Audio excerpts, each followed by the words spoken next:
Alpha news India की प्रस्तुति।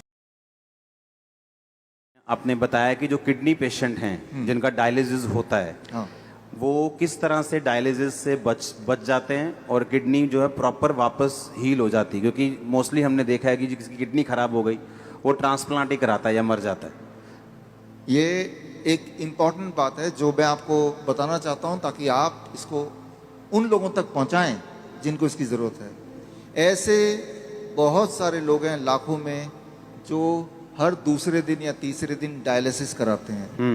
पहले तो समझना पड़ेगा डायलिसिस क्या है। बहुत ही सिंपल है, आधे मिनट में समझ जाएंगे। आप जो भी कुछ खाते हैं पीते हैं उसमें कुछ चीज़ें बॉडी उपयोग में लाता है, एनर्जी में कन्वर्ट करता है, कुछ चीज़ें बॉडी यूज़ नहीं कर पाता है, तो आप यूरिन पेशाब के रास्ते उनको बाहर फेंक देते हैं। तो वो पेशाब कैसे बनता है, वो किडनी का काम होता है। उसके अंदर वो सारी चीज़ें हैं पेशाब में जो बॉडी को नहीं चाहिए, तो बॉडी ने उसको बाहर भेज दिया। क्रेटनाइन है, यूरिया है, यूरिक एसिड है, ऐसे बहुत सारी चीज़ें हैं, छोटे मोटे प्रोटीन हैं अलग अलग तरह के जो बॉडी को नहीं चाहिए। तो बॉडी ने पेशाब किया, आप बोलेंगे अरे मुझे पेशाब आ रहा है, तो वो किडनी ने बाहर भेजने का तैयारी कर ली है और आप गए और आपने अपने आप को हल्का किया, ठीक हो गया। ये तो हुआ नॉर्मल। आपका बॉडी खुद ही आपका डायलिसिस कर रहा है। डायलिसिस ये है, हमारा बॉडी हमारे अंदर की जो चीज़ जो हमें नहीं चाहिए वो बाहर फेंकने का रास्ता बनाया, इसे कहते हैं डायलिसिस। यानी कि हमारे सबकी बॉडी करती है इसको। अगर वो करना बंद कर दे, किडनी अपना काम करना बंद कर दे, अब जब मैं पानी पी रहा हूँ और बॉडी को उनमें से कई सारी चीज़ नहीं चाहिए लेकिन बाहर का रास्ता बंद है, तो बॉडी क्या करेगा, गुब्बारे की तरह, बैलून की तरह उस पानी को, उस फ्लूइड को बॉडी में ही इकट्ठा होता रहेगा। ऐसे लोगों के पैर आप देखेंगे हाथी की तरह हो जाते हैं, सूज जाते पैर, हाथ सूज हाँ, जाते हैं, पैर हाथ सूज जाते हैं, गले मुंह सूज जाता है। तो क्या है, उनका जो यूरिन आउटपुट है, पेशाब या तो कम हो गया है या खत्म हो गया है। अगर आपसे बोलें कि एक दिन बिना पेशाब किए रहना है, इम्पॉसिबल। कितना दर्दनाक हो सकता है। और ऐसे लोग फिर मशीन की मदद लेते हैं। वो मशीन वो खींचता है खून में से वो ऐसे पानी जो खराब है और निकाल के बाहर करता है। इसका मतलब हर दूसरे दिन उसको ऐसा करना पड़ता है और दूसरे दिन तक बॉडी में पानी जमा रहता है। और जबकि बॉडी में पानी जमा रहेगा तो उसका हार्ट के ऊपर भी बोझ है, लंग्स के ऊपर भी बोझ है। हर दिन वो कमज़ोर होता जा रहा है, हर दिन वो मरता जा रहा है, डायलिसिस कराने के बावजूद भी या डायलिसिस कराने की वजह से भी, क्योंकि डायलिसिस भी किडनी को और फर्दर खराब करती है। तो अब आपको समझ आ गया कि प्रॉब्लम क्या है, डायलिसिस किसे कहते हैं, किडनी खराब होना किसे कहते हैं। ऐसे लोगों को पहचानेंगे कैसे, आप जब देखेंगे। हम कैसे पहचानते हैं ऐसा पेशेंट को, कोई रिपोर्ट की ज़रूरत नहीं है, मुझे, आपको भी ज़रूरत नहीं है। आप सिर्फ ऊपर से नीचे देखेंगे, अगर पैर हाथ में सूजन है थोड़ा बहुत भी, तो समझ लीजिए कि किडनी फेलियर की तरफ आप बढ़ चुके हैं। लेकिन घबराने की बात नहीं है। पहली बात, जब सूजन होती है बॉडी में, पानी जम जाता है तो सांसें भी नहीं ले पाता है, मुश्किल से लेता है, तो ये भी गड़बड़ है। वो चलता है थक जाता है, ये भी गड़बड़ है। तो ये तो हो गया। अब करना क्या है, सोल्यूशन क्या है, आपके बॉडी के अंदर से पानी को निकालना है। उसके लिए बड़ा आसान गॉड का दिया हुआ सोल्यूशन आपके पास ही है इसी वक्त। तीसरा kidney, third kidney. Third kidney किसे कहते हैं, आपका स्किन, सबसे बड़ा बॉडी का ऑर्गन। आपके स्किन में देखेंगे छोटे छोटे छेद हैं, है ना। तो ये जो छेद हैं, ये छेद से पसीना निकलता है। आप पसीने का एक बूंद लीजिए, पेशाब का एक बूंद लीजिए, दोनों को लैब में ले जाइए। अब पूछिए कि इसमें क्या है। पेशाब के एक बूंद में क्रेटनाइन, यूरिया, यूरिक एसिड, वो सारा कुछ मिलेगा जो पसीने के एक बूंद में मिलेगा। अच्छा, हाँ, यानी कि पसीना और पेशाब सेम है, अलग अलग नहीं है, बिल्कुल सेम है। केमिकल कॉम्पोजिशन दोनों का सेम है। उसमें भी सोडियम है, उसमें भी सोडियम है, उसमें भी पोटेशियम, उसमें भी पोटेशियम है। आपका पसीना एक तरह से बॉडी का पेशाब का ही एक और फॉर्म है। आपका जो स्किन है, ये भी भगवान का बनाया हुआ इमरजेंसी किडनी है, इमरजेंसी किडनी। तो उस इंसान का जिसके दोनों किडनी खराब हो गए, अब क्या करेंगे, ये जो स्टेपनी है, मैं इसको स्टेपनी बोलता हूँ। आपकी गाड़ी का एक टायर पंचर हो गया, आप स्टेपनी यूज करते ना, तो हम बोलते हैं कि ये स्किन को यूज कर लो, स्किन से बाहर निकाल दो। अब सवाल आता है स्किन से कैसे निकालें? स्किन से निकालने के तरीके, अभी बाथटब का वीडियो प्लीज चला दें। ओके, चलाओ वीडियो बाथटब का। हमारे हॉस्पिटल में, हिम्स हॉस्पिटल है, डेराबस्सी में है, अभी जलंधर में भी खुल गया है। आप देखिए यहाँ पे वीडियो, ये जो लोग आप देख रहे हैं ये पानी के टब में बैठे हुए हैं। पानी का टेम्परेचर याद रखिएगा 40 डिग्री सेल्सियस पे है, पानी गले तक है।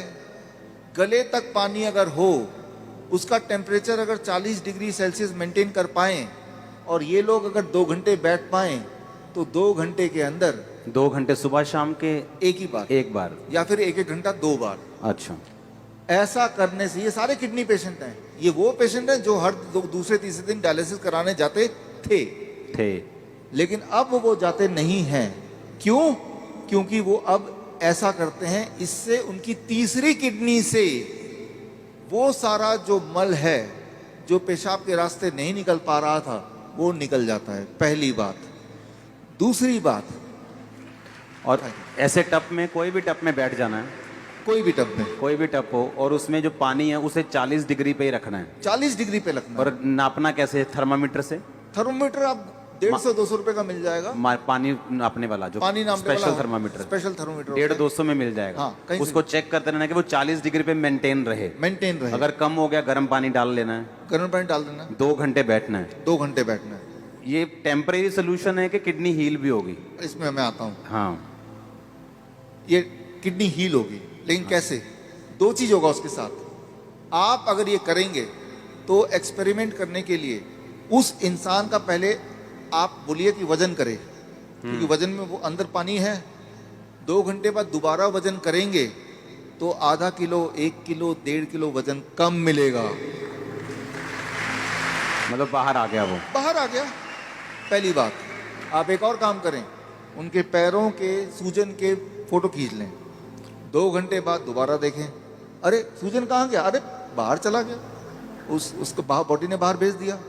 एक और काम करें, किडनी पेशेंट की एक दिक्कत होती है, उनका बीपी बहुत हाई रहता है। क्यों?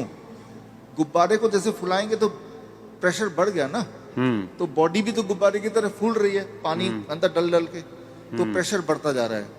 तो चाहे कितनी भी दवा खा लें किडनी का पेशेंट, प्रेशर उनका बहुत ज्यादा होता है, ब्लड प्रेशर।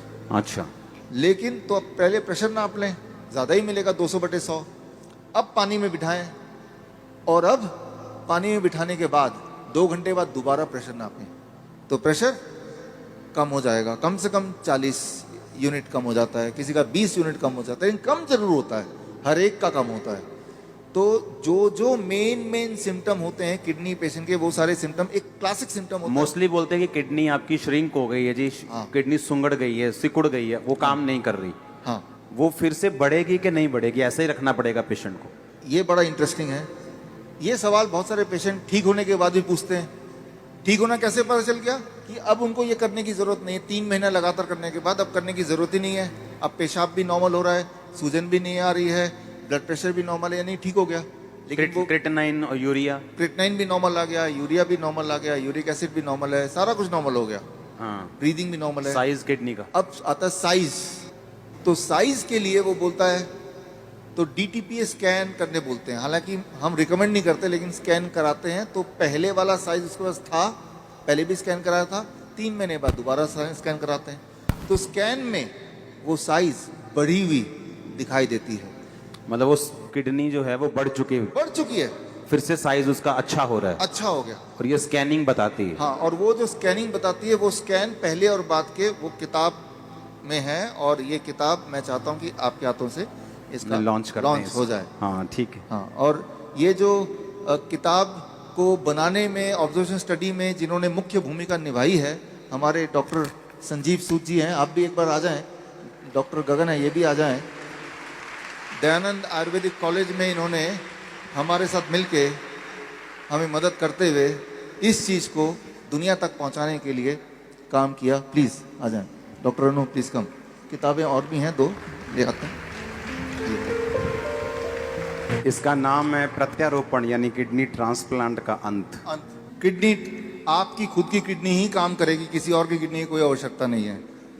भगवान का दिया हुआ किडनी उसी को स्टार्ट करना है, उसी को काम करना है। तारीफ करो सब। Thank you, thank you, thank you. अच्छा, हमने कितने ऐसे लोग आपके लोग मोहल्ले में ऐसे आपने देखे होंगे जो किडनी ट्रांसप्लांट नहीं करा सकते, डायलिसिस नहीं करा सकते, मर जाते हैं। देखे कि नहीं देखे? चर्च में हील होते हमने देखे हैं, लेकिन जो बहुत से लोग हैं जो यीशु मसीह को नहीं जानते, हमने हॉस्पिटल्स में देखा है। मेरे फ्रेंड्स हैं जो हॉस्पिटल चलाते हैं चैरिटेबल, वो बताते हैं कि किडनी पेशेंट किस तरह से आते हैं और उनके पास मशीन्स नहीं है, उनके पास स्ट्रक्चर नहीं है और लोग ऐसे ही मर रहे हैं। और देखो, जब डाइट का जिक्र होता है तो यकीन नहीं होता कि डाइट से कैसे कोई हील हो सकता है, और ये भी यकीन नहीं हो रहा कि बाथटब में बैठ के या ऐसे ऐसे करके कैसे कोई हील हो सकता। और उसको खाना क्या है किडनी पेशेंट को? सेम DIP डाइट प्लस ये जो मैंने बताया, ये 2 घंटे बैठना है। 2 घंटे बैठना है। कई बार लोग 2 घंटे नहीं बैठ पाते, तो 1 घंटा करके 2 बार बैठ लिया। कई बार 1 घंटा भी नहीं बैठ पाते, चलो 40 मिनट करके 3 बार बैठ गए। 2 घंटे का आपको रूटीन पूरे दिन भर में 2 घंटे बैठते ना, तो यहाँ से जितने पोर्स हैं तब जाके पूरा निकलता है। ये एक रूटीन बनता है। और 3 महीने बाद फिर उसकी किडनी अपने आप काम भी करना शुरू करती है। अपने आप काम करना शुरू करती है, तो फिर ये बंद कर देना है। डाइट चलेगा जिंदगी भर, डाइट चलेगी। हाँ, इसको बंद कर देना है, ये बंद हो जाएगा। ये बंद हो जाएगा और पेशेंट नॉर्मल रहेगा। पेशेंट अब वो पेशेंट ही नहीं है, अब वो पेशेंट नहीं, अब पेशेंट नहीं है, वो आप और हम जैसे हैं, नॉर्मल हो गया वो। हमारे दर्शकों के लिए एक खास मेरा मैसेज, आप इस दोनों चैनल के माध्यम से मेरे वीडियोस आप देख रहे होंगे, नए नए जो टेक्निक्स हैं वो आप सीख रहे होंगे। एक चीज़ करना भूल जाते होंगे कि वो ये है सब्सक्राइब करना। सब्सक्राइब कीजिए ताकि जो मेरे नए टेक्निक्स हैं, नए वीडियोस हैं, वो राइट टाइम पे आप तक पहुँचे, सबसे पहले पहुँचे।